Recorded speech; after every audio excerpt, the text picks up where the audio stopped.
late January 2022, hundreds of big rigs banded with Canadian flags rolled across the nation's highways in the so-called Freedom Convoy, a movement of truckers opposed to COVID-19 mandates.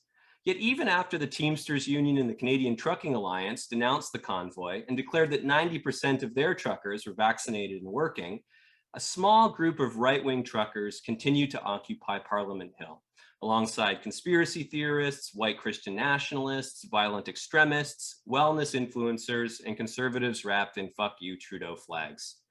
For 3 weeks, they cheered and honked while spreading disinformation online and spewing diesel fumes into the air. Eventually, the federal government used the Emergencies Act to roll the convoy out of Ottawa. But throughout the whole ordeal, surprisingly little was said in the news media about the convoy's energy politics. Today, energy is the fulcrum around which the politics of our moment must be analyzed and understood. Although the truckers brandished no revolutionary energy manifesto and did not make statements about the government's energy policy, the convoy had an energy politics, and one materially intertwined with and ideologically biased to the infrastructures and industries, populist parties and politicians, and digital media cultures of carbon capitalism. From the late 18th century onward, capitalism, imperialism, and nation building relied upon carbon-intensive energy, rapidly heating the planet. By 2021, global energy-related CO2 emissions had risen to 36.3 billion tons, the highest level ever recorded in planetary history in one of the hottest years on record. In 2022, the Intergovernmental Panel on Climate Change report warned that the system's reliance on carbon energy is denying us the opportunity to secure a livable and sustainable future for all. The threat of carbon-fueled collapse has stoked a fierce political argument over the future of energy between two main players. Carbon capitalism's old guard, fossil fuel financiers, oil, coal, and gas corporations and their lobbyists, conservative political parties, they defend fossil fuel burning as inevitable and continue with it, only promising gradual change. Now, modestly challenging them is a new clean technology industry and often allied neoliberal progressive parties who are doing things like investing in low carbon energy, signing on to COP26 and reducing CO2 emissions, but they're doing this way too slowly. Even when led by politicians who show support or at least perform support for a transition to green capitalism, the United States and Canada were among the world's largest polluters, and they resolutely failed to meet their global climate obligations. Eco-socialists, meanwhile, we've long argued that capitalism, whether carbon or green, is incompatible with global environmental sustainability. But eco-socialists lack the wealth and the political clout to change everything all at once.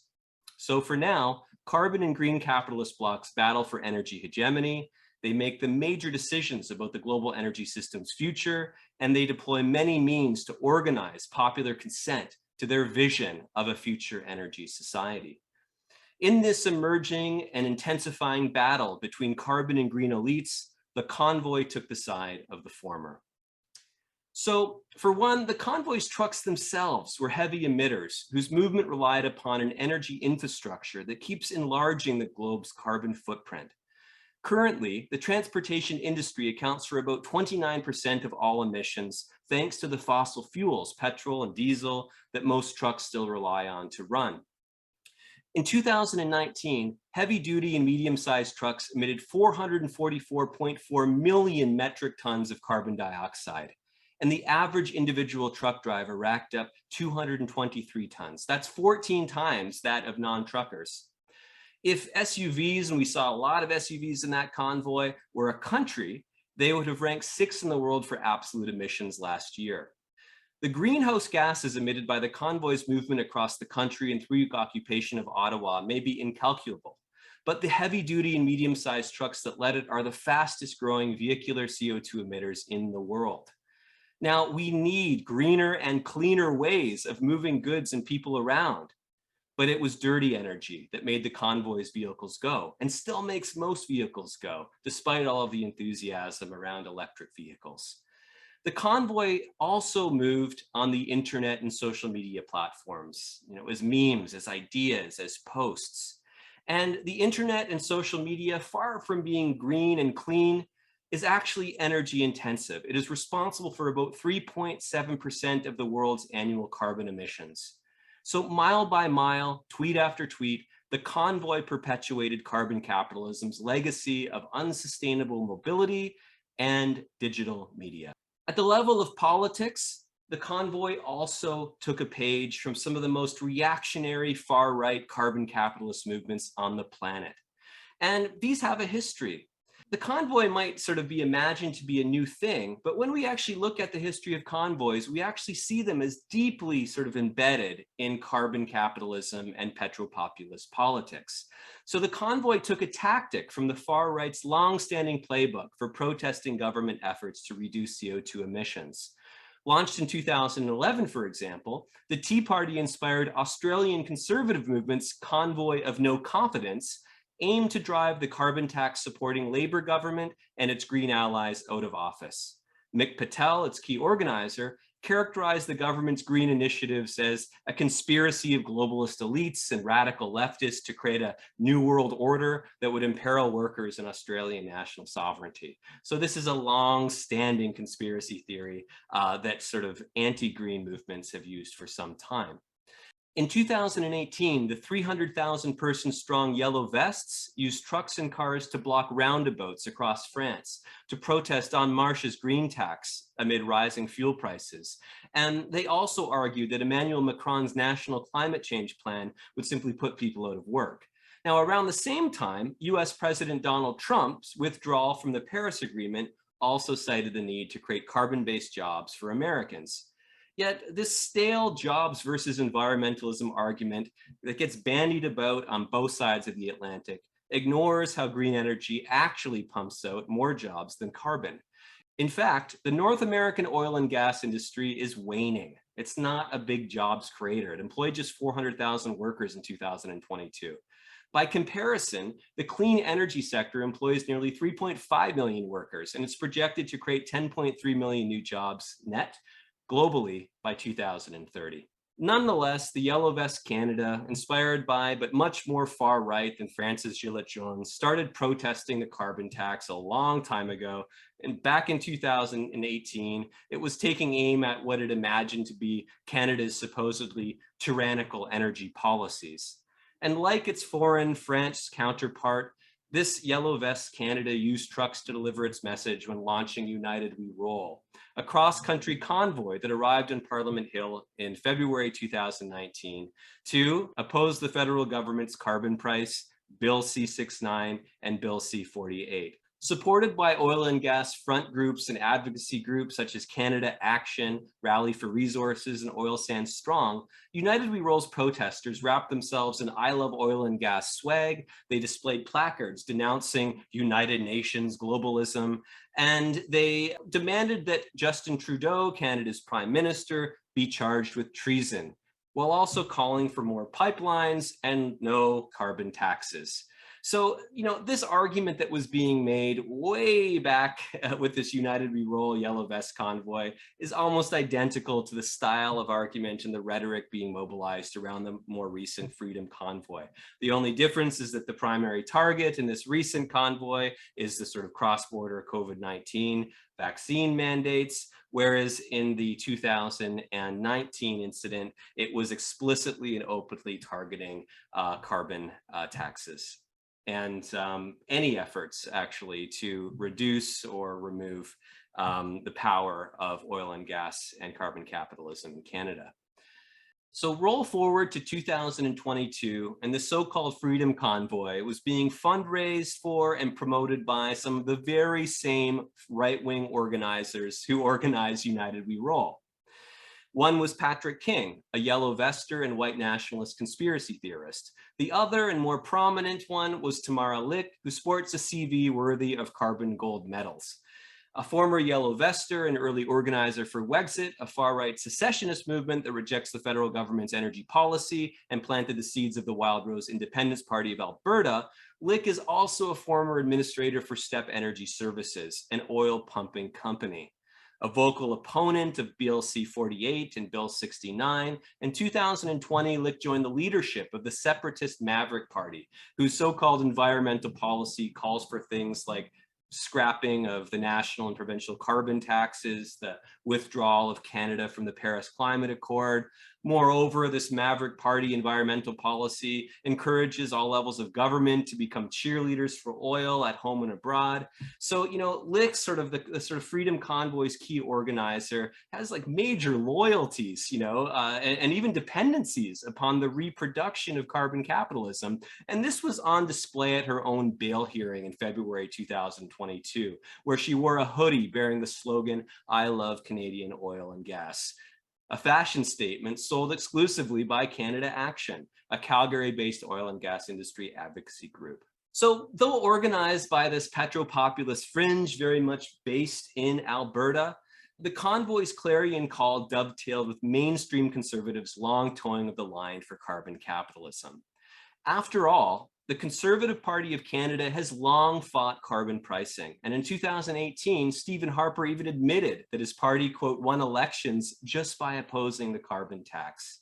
The Canadian Association of Petroleum Producers, which is really not that Canadian, as it's basically bankrolled by major foreign and international oil companies, many of which that are headquartered in the United States. This kind of, CAP is a big donor to the Conservative Party of Canada politicians, and it uses all kinds of internet and social media campaigns to try to influence how conservative voters and the broader working public thinks about and perceives oil in relationship to their own well-being and future prospects for a good life. It was no surprise when carbon-invested conservative politicians were the first to cheer on the so-called Freedom Convoy. Former party leader Andrew Scheer, who opposes carbon pricing and believes that Canada needs a prime minister that is proud of our energy sector, oil and gas energy, or carbon energy that is, posed for a picture with the Ottawa occupiers and then tweeted, quote, "Thank you, truckers," exclamation mark, as if these were just ordinary working class truckers. And of course, this argument has been refuted and dismissed outright by real labor researchers who know a thing or two about the actual trucking industry and the lives and labor processes of real working class truckers. Nonetheless, Scheer, the populist at heart, wants to present themselves as the working man's politician. Pierre Poilievre, who, if named Conservative Party of Canada leader and elected prime minister, promises to cancel Bill C-48 and Bill C-69 and build more pipelines with Canadian workers, exclaimed when visiting the truckers, quote, "I'm proud of the truckers and I stand with them." True to petro-populist form, the Tories turned truck owners and truck workers into partisan symbols of the ordinary virtuous people. All those who ostensibly identify with the oil and gas industry, vote for the Conservative Party of Canada, and reject the ostensibly elite clean energy proposals by Liberal, NDP, and Green parties. This is classic right-wing populism, positioning the so-called virtuous people against a corrupt and evil elite, and then representing oneself as the champion or the hero of those people, so long as they vote for you and continue supporting your dirty energy policies. Given the enduring global convergence of the actual fascist far right in climate change skepticism and denial, it is appropriate that the People's Party of Canada was an even bigger booster of the recent convoy. People's Party of Canada leader Maxime Bernier, a climate change denier who in 2019 dismissed almost 3 decades of CO2 research for using supposedly flawed models, joined the Ottawa occupation and even handed out freedom pancakes to whet the appetites for his party's platform, which claims to withdraw Canada from the Paris Accord, abolish the carbon tax, abandon CO2 reduction targets, while also giving provincial governments the right to determine strategies for climate change, but only if they want to. Mainstream and far-right Canadian politicians' cheerful support of the convoy was amplified even more by authoritarian petro-populists around the world, such as Donald Trump, who gave kudos to the convoy. Even RT, Vladimir Putin's petro-state propaganda outlet, seemed to applaud the convoy's message. And this is no surprise, of course, given that Russia is very much a petro-state, totally invested in the reproduction of carbon capitalism. So throughout this entire ordeal, the convoy was promoted, was boosted by right-wing news outlets and pundits also allied with carbon capitalism, who made this protest, this occupation, into a global media event. The right-wing Fox TV, which still stokes climate change denial, in its Tucker Carlson show, one of the highest rated shows in America today, has guests that say climate change is just a liberal media fabrication. Well, that show and Tucker cheered for the convoy, inspiring local copycats around the world. Here in Canada, or perhaps on the American-based YouTube platform, Ezra Levant, a pundit who argues that tar sands crude is ethical and calls for the criminalization of Greenpeace, gave a rabble-rousing speech to a convoy crowd. Jordan Peterson, the alt-light's kind of, primary intellectual source, who appears to get his climate misinformation from an ExxonMobil-backed think tank, praised the convoy and implied it was a moment for Canadian conservatives to seize the day. Meanwhile, COVID-19 and climate change conspiracy theorists converged in the convoy's stinking spectacle, online and off. Now, when journalists asked the convoy protesters what they really wanted, many said they just want to get back to the way things were before the pandemic. Well, fair enough. But still, returning to better days would still leave us with a climate crisis. 2019 was, after all, the second hottest year on record, in which vast portions of the Amazon rainforest burned, while near record permafrost melt released deadly carbon into the atmosphere. So the convoy's wish to get back to the freedom of pre-COVID-19 life is understandable, given the hardships of the past 2 years. But this return to the past likely includes the unlimited freedom to drive and shop without reflecting on the environmental impacts of burning gas and rampant consumerism. In this regard, the convoy's nostalgia is toxic. It obscures the global climate emergency, and it offers no vision for a better or different energy future. Taking a page from the petro-populist car film scripts such as Convoy, which from the North American energy crisis of the 1970s forward have fashioned unrestrained automobility into a symbol for individual freedom and self-realization in an overregulated world, the convoy's own Facebook-driven public relations carried images of big trucks and their drivers barreling down the highway, this time a means to ostensibly free the people from a US-Canada border vaccine mandate foisted upon them again by liberal elites in cahoots with globalist elites. Drawing from the gender cliches pervading decades of auto industry-backed TV ads for trucks, the convoy was also a defense of the petro-masculine identity politics of all those white guys who still rely upon a fossil fuel-friendly machismo to differentiate themselves from supposedly feminized clean energy others. Driving around in their trucks, these men might imagine they're braving the wilderness en route to Costco, and really tough when rolling coal at the Prius drivers they speed past and the cyclists they sometimes sideswipe. For all of these reasons, the Freedom Convoy should be renamed the Carbon Convoy. This whole event was a glorification of an ecologically calamitous way of moving, interlinked with an unsustainable way of powering a way of life. This is a fundamentally backwards-looking and reactionary movement that derives from and perpetuates carbon capitalism, and it can do nothing but continue serving it with carbon-intensive industries and right-wing authoritarian populist parties and politicians and reactionary petrocultural imaginaries and digital media practices that exacerbate the global climate emergency and slow our progress toward a green and clean